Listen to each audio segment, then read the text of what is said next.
E vamos falar mais sobre esse assunto que movimentou toda a indústria de videogame, que são os documentos vazados pelo FTC, o órgão regulador dos Estados Unidos, sobre a estratégia da Microsoft e e-mails internos que, olha, deu o que falar realmente na mídia. Temos aí a ideia que o Phil Spencer já tinha como a nova geração ganha, porque eles tinham um produto muito melhor que a Sony, com a estratégia de lançamento de todo o ecossistema do Xbox Series X, que a gente viu que até hoje não aconteceu isso, mas a gente vai falar mais pra frente. Também temos a ideia aí que a Microsoft cogitava, já que ela não vence a Sony, comprar todo mundo, inclusive a Nintendo, a Valve e a Warner Games. E até uma notícia muito triste que há documentos internos que, se o Xbox não atingir a meta até 2027, é possível que a Microsoft deixe o mercado de videogame. Isso é muito triste, gente. A gente tem muito o que conversar, então vem comigo.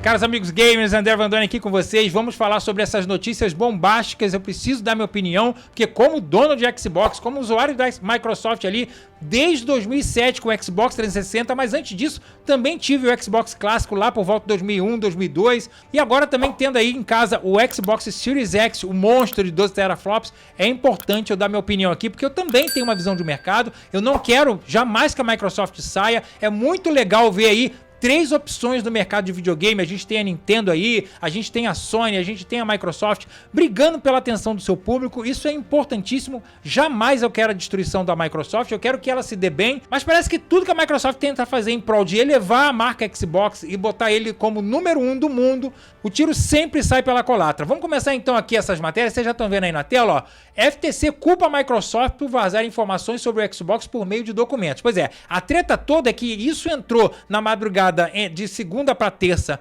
no site oficial do FTC, e as pessoas que não tem nada o que fazer na madrugada catucaram lá e encontraram essa matéria. E vocês sabem no que deu, porque isso foi notícia em todos os veículos de comunicação do mundo, inclusive aqui o nosso canal Games em Debate, beleza? De quem é a culpa? É da Microsoft? É do FTC? Ah não, a culpa é do FTC. E aí aqui, ó, Douglas Farrar deu aqui a informação que a FTC não é responsável por fazer o upload dos planos da Microsoft para os seus jogos e console no site do tribunal, né? Ele descreve isso, né? A Microsoft foi responsável pelo erro ao fazer o upload desses documentos para o site do tribunal e não internamente lá pelos processos que eles têm, entendeu? Agora, o que mais chama atenção para mim é que nesses documentos vazados, vocês estão vendo aí na tela, tinha um e-mail do Phil Spencer interno, né? A gente não tem a data desse e-mail, só tem um trecho dele aqui, né? Onde ele dizia que eles tinham, na opinião do Phil Spencer, um produto muito melhor que o da Sony. E quando os novos Xbox Series chegassem no mercado em 2020,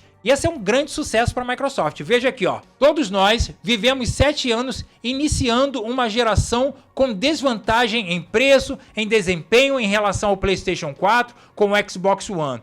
Tenho que admitir que esta manhã, quando acordei sabendo que a revelação do PlayStation 5 seria hoje e o nível de estresse estaria acima do normal, agora depois de 12 horas mergulhando nas revelações, desmontando as especificações e observando as respostas da comunidade, só queria dizer que estou orgulhoso da nossa equipe. Temos um produto melhor do que o da Sony, não apenas no hardware, mas igualmente importante na plataforma de software e serviços além do hardware.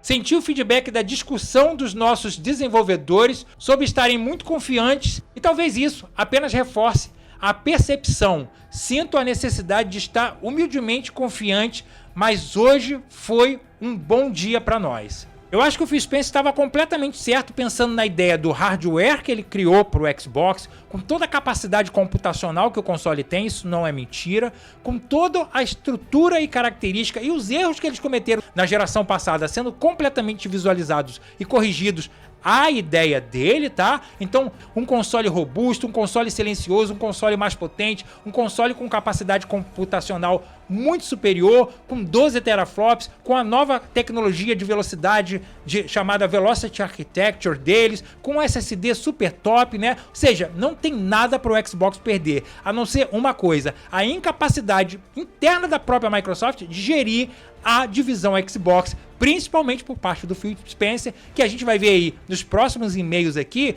a desorganização deles em chegar e anunciar coisas que eles não sabiam nem que ia poder anunciar e criavam então a expectativa do pessoal lá pra frente. A gente vê que a Sony realmente foi mais silenciosa, ela não prometeu nada, ela disse que ia entregar um console capacitado, fácil para os desenvolvedores entregar jogos e mantendo a qualidade do PlayStation estabelecida desde o primeiro console da Sony lançado em 1994, o PlayStation 1, que era o quê? Entregar jogos de qualidade, entregar ótimas experiências e que os desenvolvedores poderiam encontrar na plataforma do PlayStation a melhor casa para fazer os lançamentos dos seus jogos, porque na plataforma PlayStation a gente sabe que vende jogos. A estratégia da Microsoft aqui, na ideia do ecossistema que ela estava criando, que isso realmente é uma coisa que impacta muito. Se a gente pensar hoje, a gente tem um console com Xbox Series X completamente retrocompatível do primeiro Xbox de 2001 até agora os jogos atuais. Também temos aí o serviço do Game Pass, que é fantástico e fenomenal. Apesar de eu não concordar dos jogos chegarem Day One, ainda assim é indiscutível dizer que o Game Pass não é uma proposta muito ambiciosa e excelente para o mercado. Pena que a Microsoft apostou todas as fichas dela no Game Pass, o que hoje a gente sabe que não está pagando. A decadência do Xbox na perda de receita em vendas de jogos internos, de terceiros inclusive, deve ser a estratégia criada por eles do lançamento do Game Pass, onde tudo ia chegar no Game Pass, inclusive os jogos da Microsoft Day One. Eles não falaram dessa forma, mas já internaliza na mente de qualquer um, principalmente aqui no Brasil, que a gente não tem condição financeira de comprar todos os jogos que saem, de tipo, pra mim, eu vou assinar o Game Pass e mesmo que não tenha o jogo no lançamento, depois de alguns meses ele vai chegar lá, então pra que eu vou comprar o jogo? Mas isso a gente mexe com outro mercado, que é o mercado das empresas que desenvolvem jogos, que tem que pagar seus funcionários, e esse retorno vem da onde? Da venda dos jogos. Nesse ecossistema criado, muito bem estabelecido pela Microsoft, também temos aí o serviço da nuvem, onde você já pode streamar muitos jogos que estão no catálogo do Game Pass e você nem precisa de console. A Microsoft faz questão de deixar isso bem claro, que você não precisa comprar um console mais da Xbox para você ter acesso aos jogos que você mais gosta nos aparelhos e aplicativos que você tem em casa. Digo isso porque você tem acesso aos jogos do Xbox através do navegador da internet, pelo seu celular, tablet ou mesmo até nas televisões da Samsung com o aplicativo do Xbox Game Pass e assim streamar conectando o controle. Então,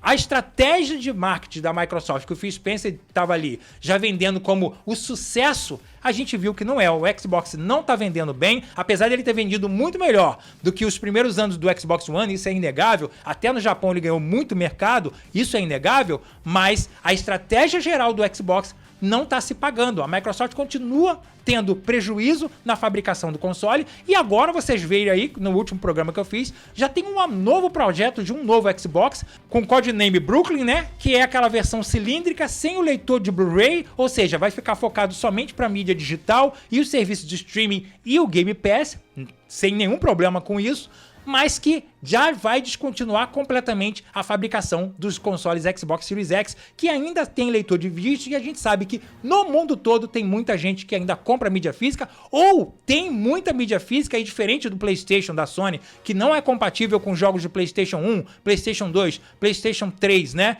Diretamente nativa do disco, se você ainda tem esses discos em casa, só via streaming nos países que funciona, a Microsoft ainda possibilita isso com a mídia física do Xbox, claro, de alguns jogos que estão na retro, do Xbox 360, que são mais de 400 jogos, se eu não me engano já deve ter até mais do que 400 jogos na retro, né? E os jogos de Xbox One, todos nativos no Xbox Series X, e os futuros jogos que começaram agora do Xbox Series X, né? Então, essa visão do Phil Spencer, que ele já tinha ganhado essa geração, vamos dizer assim, entre aspas, com esse plano que ele tinha todo um conjunto de ecossistema e isso ia valer, ele caiu do cavalo porque não é isso só, Phil Spencer, precisa ser jogo. Vocês vão ver aí depois, no próximo e-mail que tem, 24 meses de grande lançamento e tudo, que 2022 seria um grande ano, e eles passaram 2022 inteiro sem entregar um jogo AAA da marca. E 2023 começou, claro, entrou aí Hi-Fi Rush, que é um grande jogo, mas seus dois grandes AAAs que eram para chegar em 2022, que era aí o Redfall e o Starfield, acabaram sendo movendo para 2023 e a gente viu que o lançamento de Redfall foi completamente desastroso. E Starfield, apesar de ter sido um sucesso no lançamento, com notas verdes e também o apoio muito grande da comunidade, ainda assim peca em não oferecer uma qualidade gráfica adequada ao que ele prometeu ali no início da geração do Xbox Series X, com um console mais poderoso, isso palavras do Phil Spencer, o console que ia entregar mais jogos 60 quadros de animação e também jogos com Ray Tracing e principalmente jogos a 120 quadros de animação. E eu posso confirmar para vocês que de 2020 até 2023 a Microsoft ainda não lançou nenhum jogo que realmente use o poder computacional do seu Xbox Series X. Estou dizendo jogos dos estúdios da Microsoft. Tem coisa em produção, mas o que já saiu agora, nenhum tira proveito computacional do Xbox, nenhum tira proveito da Velocity Architecture sem load ou praticamente com load zero, e nenhum tira proveito do DirectX Ray Tracing confirmado ali pela Microsoft. E nenhum. A gente vai ter agora o lançamento de Forza Motorsport, que vai ser o primeiro jogo de 2020 até agora da Microsoft que vai ter o suporte para o Ray Tracing. Se você pegar a plataforma concorrente PlayStation 5, a gente tem muitos jogos que, mesmo algumas pessoas dizendo que não são jogos Next Gen, o que eu discordo completamente, mas nós temos jogos feitos com base na capacidade prometida pela Sony para os desenvolvedores, que ela não fez alarde, não fez nada, mas vocês estão vendo aí, franquias como Marvel Spider-Man, que praticamente tem load zero ou nenhum, e usam bastante recursos já, como o Ray Tracing Global Illumination, ou Ray Tracing Reflexo e muito mais. Agora eu queria saber a opinião de vocês, se a estratégia criada pelo Phil Spencer, se nesse e-mail que a gente acabou de ler aí do Phil Spencer sobre a estratégia que ele tinha confiança que dessa vez eles iam lançar um console super capacitado e que ia ser o grande diferencial que ia acabar com a concorrência, conta pra mim nos comentários o que vocês acharam. Eles entregaram tudo que eles prometeram internamente pra eles e pros desenvolvedores? Conta aí nos comentários.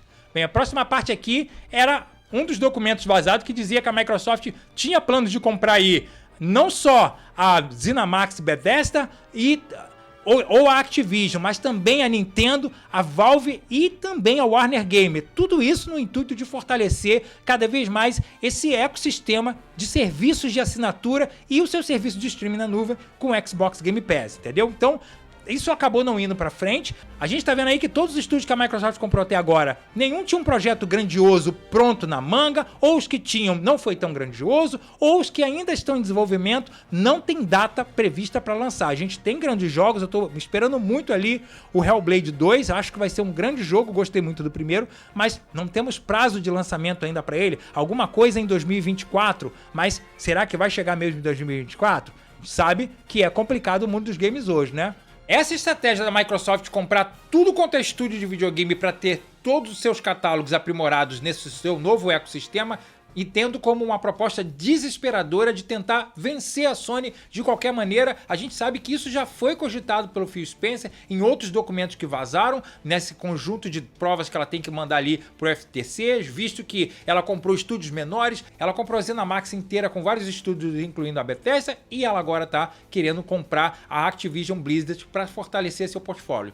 Isso tudo no intuito de acabar com a Sony, de ser a única empresa de jogos de videogame do mundo. A gente sabe que o mercado não funciona assim, a concorrência é importante e nem eu acho que isso vai ser a maior vantagem que vai fazer o PlayStation perder o seu patamar. A Sony fez a construção do PlayStation há anos, trazendo jogos de qualidade, comprando estúdios pequenos, desenvolvendo os estúdios, mentes pensantes. A gente viu aí que a ideia da Microsoft de criar até um estúdio totalmente do zero, com The Initiative, para criar um grande jogo que depois foi revelado que era o Perfect Dark, um reboot de Perfect Dark, um jogo velho da época do Nintendo 64 que estava esquecido, mas que pode dar certo? Pode dar certo se for bem feito. E a gente viu que o estúdio foi montado, contrataram cabeças pensantes atuais do mercado que trabalharam em vários jogos AAAs e o estúdio acabou sendo totalmente desfeito, o jogo nunca aconteceu e tá lá a mão de uma terceirizada para ajudar a pelo menos tentar finalizar o projeto. Na minha opinião, isso é uma estratégia desesperadora da Microsoft, mesmo ela tendo trilhões de dólares para gastar nisso tudo.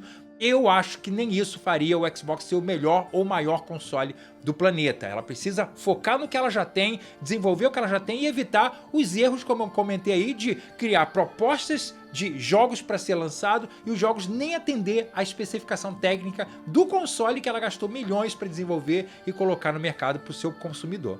No outro e-mail aqui, a gente vê a frustração do Phil Spencer em prometer aí um ano repleto de grandes jogos, com AAA chegando a cada mês dentro da plataforma Game Pass. E dá até pena, cara, um e-mail completamente frustrado do Phil Spencer, com a insatisfação interna dele, com a promessa de que ele fez, que ele teria 12 meses ali de grandes lançamentos, que ele prometeu isso na E3 de 2021, que até 2022 teriam grandes lançamentos aí e que todo mundo ia ter pelo menos um AAA chegando à plataforma Xbox a cada mês, graças ao Game Pass, né? E os jogos exclusivos da Microsoft também, dos estúdios dela ali, no caso da Bethesda, né? Que já tinha ali o Redfall e o Starfield também com previsão de chegada. Tanto a Bethesda como a Arcane teve que mover os seus lançamentos para 2023 e deixou um buraco ali na promessa que o Phil Spencer fez para os fãs em 2021, que o 2022 seria o grande ano do Xbox. Quer dizer, mais um ano grande do Xbox, né?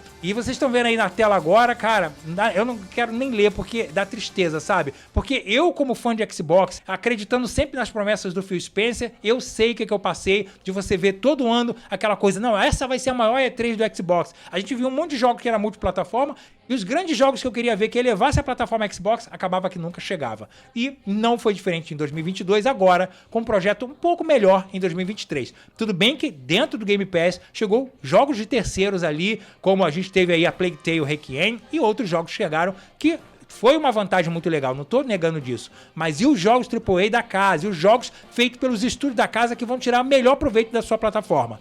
É o que a gente falou da outra vez. Por mais que muitos tentem meter o pau aqui na Sony dizendo que o PlayStation 5 não tem nenhum jogo AAA até agora de nova geração oficial, a mal ou bem a Sony continua entregando grandes jogos e sim jogos que tiram proveito da sua arquitetura feita para o PlayStation 5. Seja usando o SSD, seja usando o áudio 3D, seja usando aí as funções de Ray Tracing e a capacidade computacional de entregar jogos em 4K a 40 Hz ou chegando até 120 quadros de animação nos jogos dos estúdios da plataforma. Olha só. Aqui também uma outra parte muito importante que foi vazada, que é a estratégia das receitas, né, que a Microsoft tinha até 2030 em relação ao Xbox, seu novo ecossistema, a ideia do Game Pass, a ideia do xCloud, o streaming da nuvem, né? Então, ó, eles querem aqui, ó, a meta era alcançar 100 milhões de assinantes em até 8 anos. Será que eles vão atingir isso, né?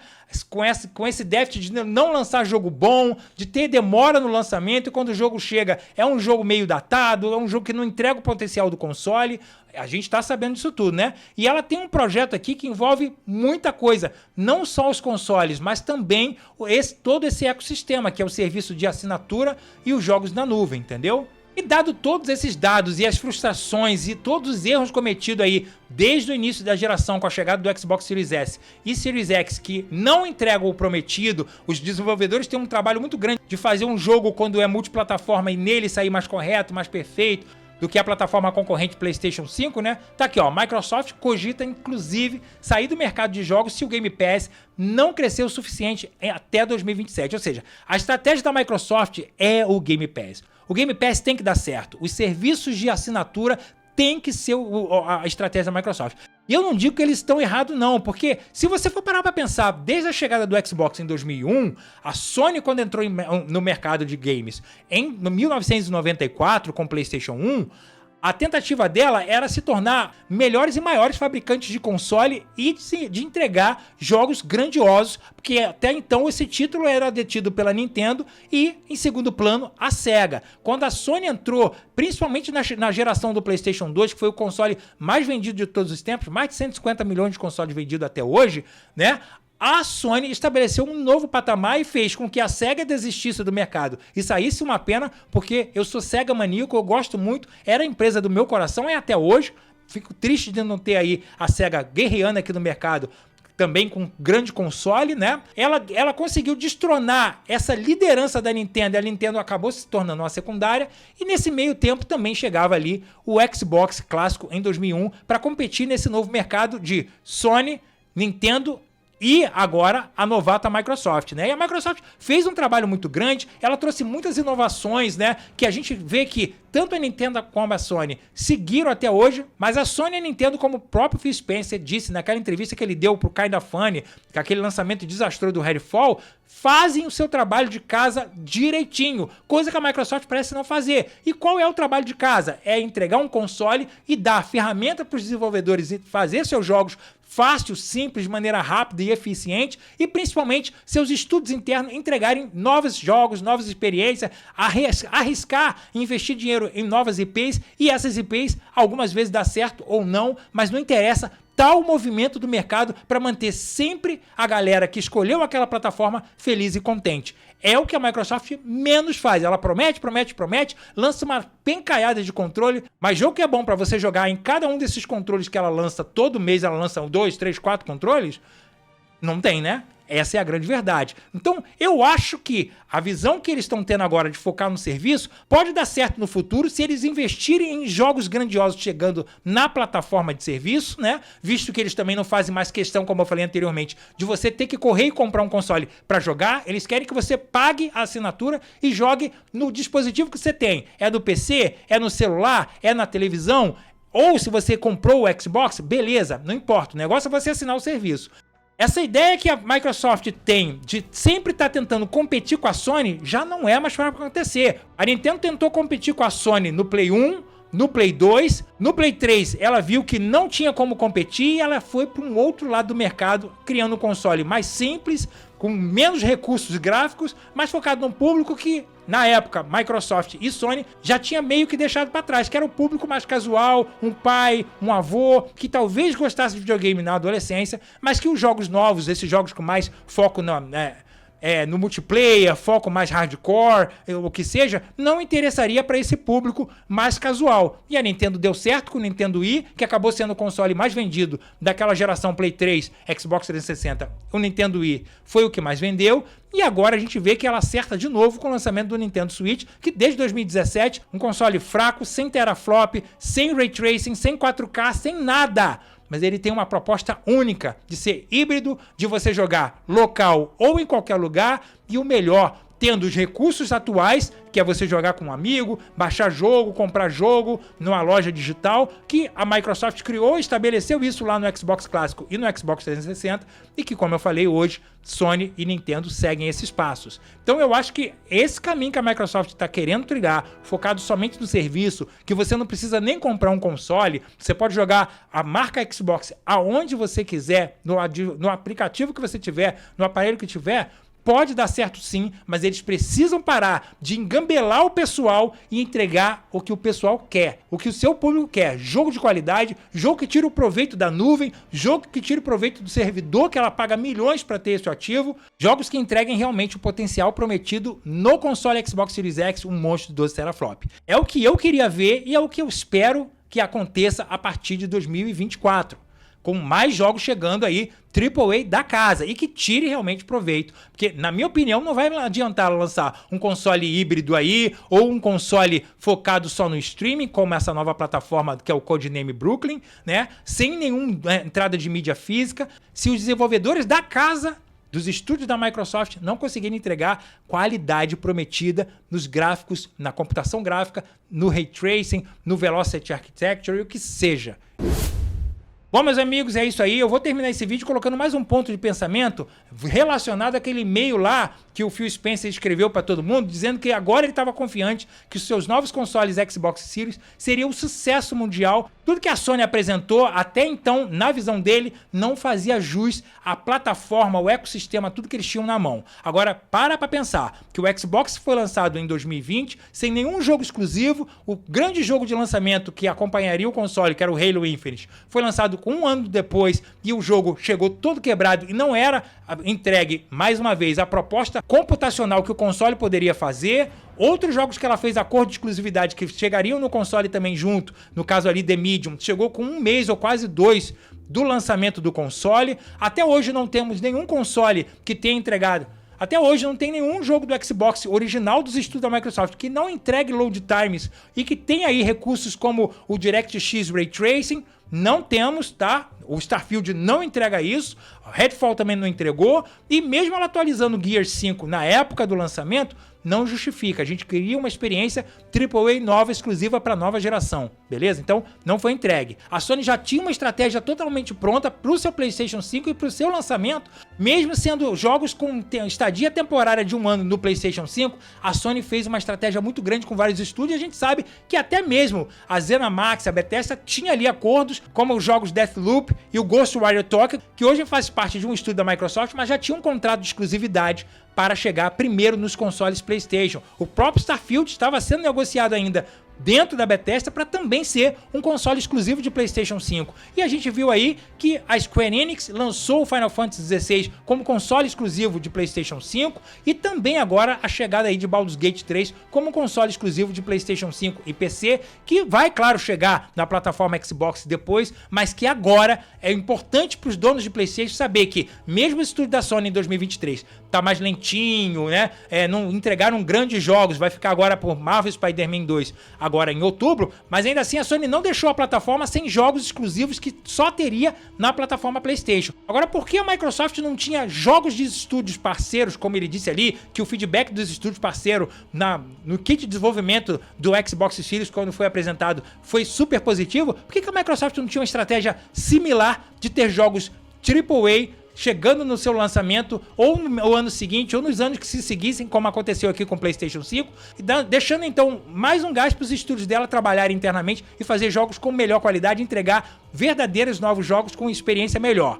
Porque tudo que a Microsoft deve ter pedido para esses estúdios, isso eu estou especulando, mas a gente sabe que é assim hoje dentro da Microsoft, era focado em entregar desde que o jogo seja entrando primeiro no Game Pass. E muitas empresas hoje ainda não acham que é justo você gastar milhões para produzir e botar. Esses jogos não vão entrar de graça, as empresas vão ganhar dinheiro da Microsoft. Mas ainda é uma imagem negativa a ideia de você colocar um jogo lá, a pessoa baixar e ela perdeu o dinheiro porque as pessoas nem jogaram ou só fizeram um teste, né, como se fosse uma demo, e não vão jogar, porque às vezes o jogo não agradou, isso acontece, claro, é normal. Às vezes se você compra um jogo e o jogo não te agrada, mas você já pagou.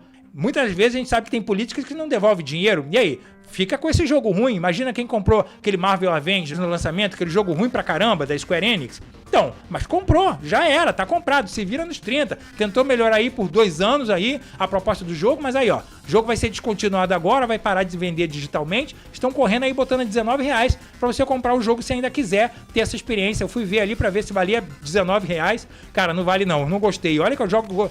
E olha que eu gosto de jogo single player focado na história, mas eu tinha jogado ele quando ele tava no Game Pass e não gostei, gente. Então, isso acontece no jogo, mas a estratégia da Microsoft é tudo tem que entrar no Game Pass. E as empresas não querem isso. Eu acho que a estratégia da Microsoft melhor, como eu já falei várias vezes aqui, devia ser: vamos colocar no Game Pass, mas os jogos de lançamento vai ter que ser vendido no console e 6 meses depois, 1 ano depois, vai entrar no Game Pass, porque teve tempo de capitalizar o jogo, o pessoal jogou, quem não queria esperar chegar no Game Pass já comprou logo ali, apesar de o Game Pass não impedir, claro, de você comprar seus jogos, você pode comprar o jogo, a pré-venda fica aberta lá dentro da loja da Microsoft, mas se você já sabe que o jogo vai chegar Day One no Game Pass, e se é um jogo que não é um jogo que você estava esperando tanto, por que você vai gastar dinheiro comprando, pagando R$350? Não é verdade? Então, na minha opinião de gamer, que gosta do Xbox, que queria a marca que fosse lá em cima, e quando ela chegasse no mercado, ela destronasse a Sony para fazer ela se mexer e ganhar, assim, mais concorrência e nós ganharmos no final, até hoje não aconteceu. E aí, já vemos um plano aí que se até 2027 o Xbox não crescer do jeito que a Microsoft imagina, com os serviços de assinatura dela, ela está arriscada a sair do mercado. Então não venha culpar o Games Debate, muito menos que a mídia acionista. Culpe a você, que diz que é fã de Xbox e não consome Xbox, não compra console Xbox, não compra jogos que estão na loja do Xbox, só fica esperando tudo no Game Pass e até agora já parou um pouquinho dessa mutreta que tinha de assinar o Game Pass, de multiplicar lá os tempos de Game Pass. Beleza, que bom, né? Mas assine, compre jogos de terceiro, porque assim os terceiros vão olhar, pô, plataforma da Microsoft, vale a pena lançar o jogo lá, porque mesmo tendo Game Pass, as pessoas estão lá comprando o jogo, indiferente do que seja o jogo, se é da Microsoft, se é de outra plataforma, entendeu? Então é isso que é importante. Então, vou ficando por aqui, muito obrigado pelo carinho e apoio de vocês, comenta aqui, quero saber do seu comentário, e vamos ver se a estratégia do Phil Spencer dá certo e que o Xbox nunca deixe o mercado de videogame, que vai ser uma perda muito grande para nossa comunidade gamer, tá bom? Que Deus abençoe a todos e até o próximo vídeo. Tchau!